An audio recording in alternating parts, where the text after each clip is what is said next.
Hi, Empoweristas. It's Alex Wehrley, and I am joined by Jill Bigelow. She is the founder of PELV-ICE. They just came out with their first product, Mama Strut, in the beginning of 2015, and it's probably been an absolute whirlwind since, huh? It really has. You guys are really, really moving. We're really moving. We're really reaching a lot of moms, but it's been quite a journey. Yeah, so tell us first of all what Mama Strut is. Sure.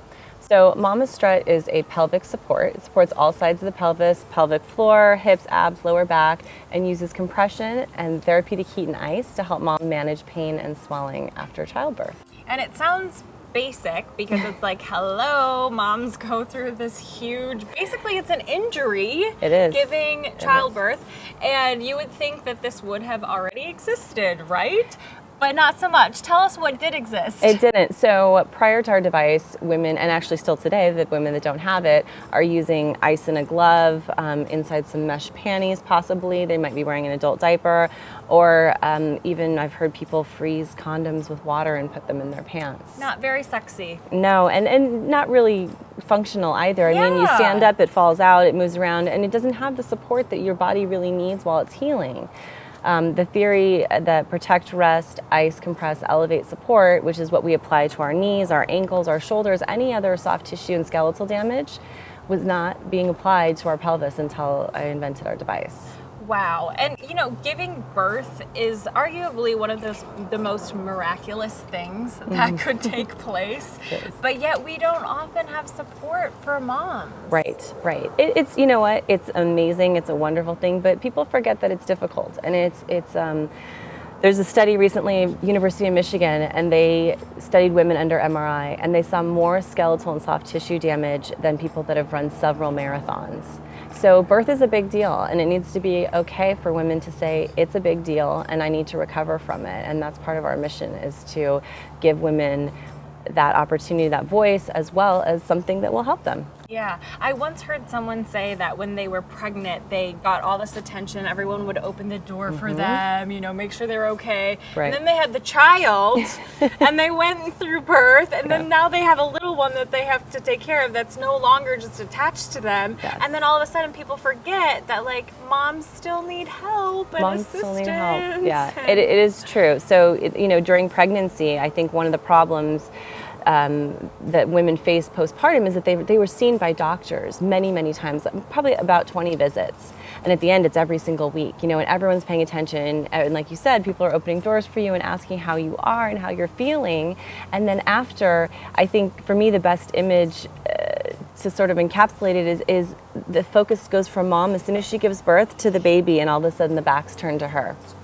And I don't believe that we're being selfish by taking care of ourselves. It's not selfish. It matters because mom is often the breadwinner in the household these days. She's the center of the family, and she may be the only adult in the house.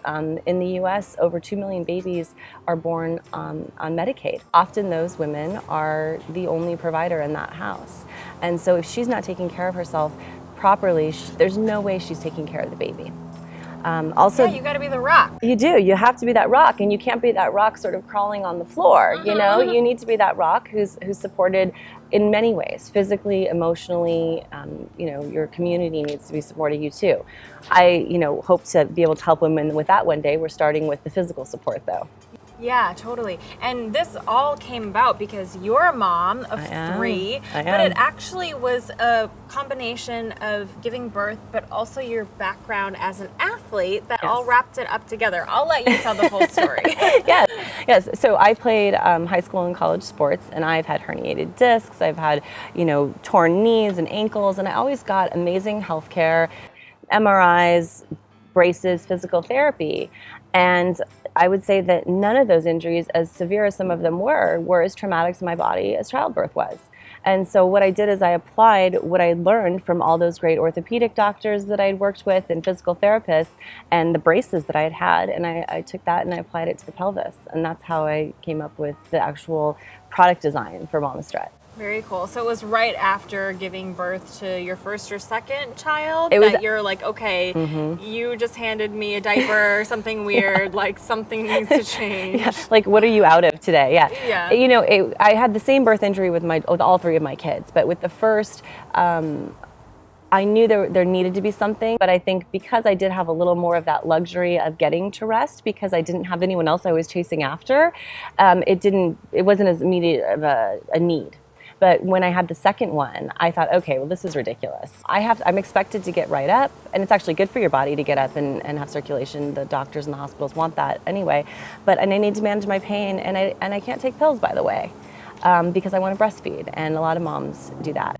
It became very important for me to put together a solution that was at least as good as a knee brace or an ankle brace, but for that very important, special, and often secretive injury that women experience. So how did you go from having the idea to actually making it a real, tangible thing? Right. So what I did is I set out to my local Target and bought different little boy shorts and back braces, and I went to a material store and I bought elastic and all the kind of components I thought, and I literally stapled things together and taped things together. That was the first draft. That was the very first draft, and it was not functional, and then I did a sketch. And I was lucky enough to have a good friend that I used to work with whose family has factories that they focus on women's undergarments and activewear. So very similar fit with the types of fabrics. And I met with the owner. She was over here from Taiwan.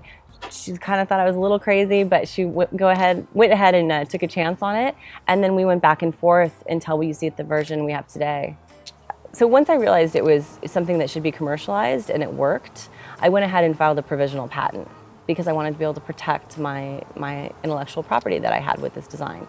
And I actually filed a utility patent, which is stronger than a design patent. So basically anything that supports, compresses, and uses therapeutic heat and ice on the pelvis is protectable. So I can change the material, I can change the color, I can make it disposable, really kind of protected that whole vertical for the company. Once I did that, I then produced about 150 of them and I gave them to real women and I said, try this, let me know what you think. Got some great feedback, didn't make too many tweaks, but made a few. And then I realized it's time to quit my full-time job and go ahead and jump straight into this. And you went for it. And I went for it. And I had a lot of support from my family and friends. I went back to my graduate school and I said, hey, I need help. Anybody have any advice for this? Because I didn't come from the medical device industry.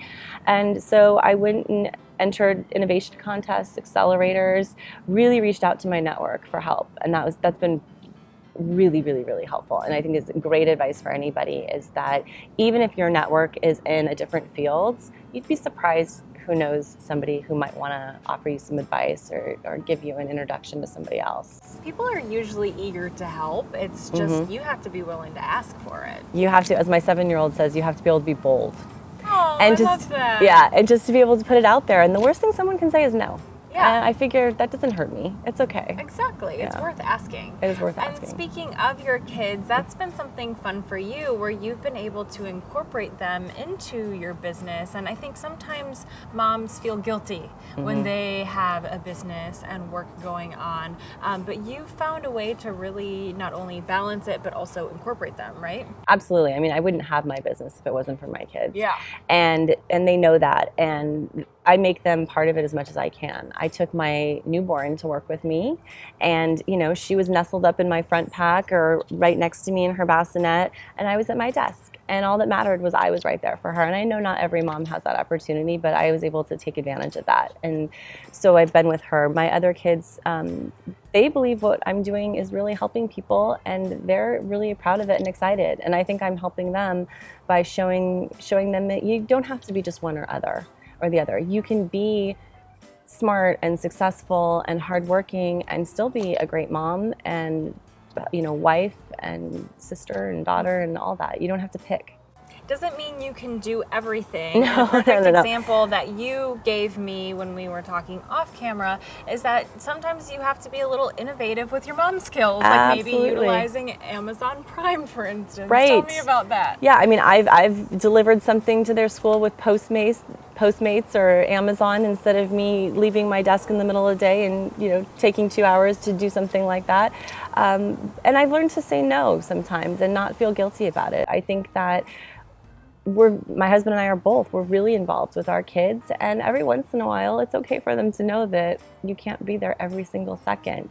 And they respect that because they know that we're doing our jobs as parents, and we're also working hard at our passions and trying to grow in our own businesses. And parenting by example is very effective too, because even if you're not just like hands-on parenting, by living your life, by learning the lessons, by having them see you fall and get back up again, they're learning such priceless lessons. It's true. It's true. I think one of the most important things we can teach our kids is to get up after failure. And every day we all have minor failures here and there, and just to point them out to your kids and say, you know, this happened and it's okay, we're just going to move on from it, or we're going to learn from it, instead of, I think a lot of what's going on in parenting today too is we're sheltering our kids from everything that could possibly happen to them. You're out in front, you know, sweeping the sidewalk so they don't slip, and that's not helping them in life. They need to see that being resilient is far more important than always being right. And with your business, you're starting a larger conversation about women's health care. What's the main message that you want to spread? Right. So for the Mama Strut brand, the biggest thing for us is change the conversation. Postpartum has had the same sort of old, tired message of people bouncing back, expecting and complimenting you, and oh, your hair looks so good and your makeup's so pretty, you just had a baby. And it should be about, I'm taking care of myself, you know, I'm feeling good, I'm needing help. It's okay to ask for help. It's okay to need support. We don't have to pretend that it's not about us, it's just about the baby. We need to feel that we're important because we're important to our long-term health as well as to our family. We're really important. And probably changing the way we see bouncing back. Right. Like we look at all these magazines and a celebrity gives birth, and because it's their job, they're working out immediately and then they look fabulous in 2 or 3 months. But that's not only not realistic for most people, it's also not the main measurement of bouncing back, right? Sure. In the United States, we are 49th in maternal mortality. That means that there are third world countries in Africa who lose less moms than we do. We're losing moms to hypertension, we're losing them to not managing their diabetes, to not catching issues before they become problems. And with the fact that we also spend the most per mom on pregnancy and birth, these things, they shouldn't match up like this. So that tells you right there, it's not a money problem, it's not a resource problem, it's an attitude, it's a cultural problem. And our hashtag for later on this year is going to be change the conversation. And we're really working on that, and seeing mom as this athlete who just went through a big deal and she needs time to recover. You wouldn't compliment Kobe Bryant on his haircut after he sprained his knee. You'd be more concerned, like, hey, are you doing all right? You know, so I have bigger goals of hopefully making a big change in the actual care that moms receive postpartum, because we get good care during pregnancy, it's after. And lastly, what is your definition of empowerment? For me, my journey has changed my definition of empowerment again. I think my definition of empowerment is me taking my inner strength and giving other people the opportunity to share their story and their voice and what they need in a difficult time, which is postpartum for me.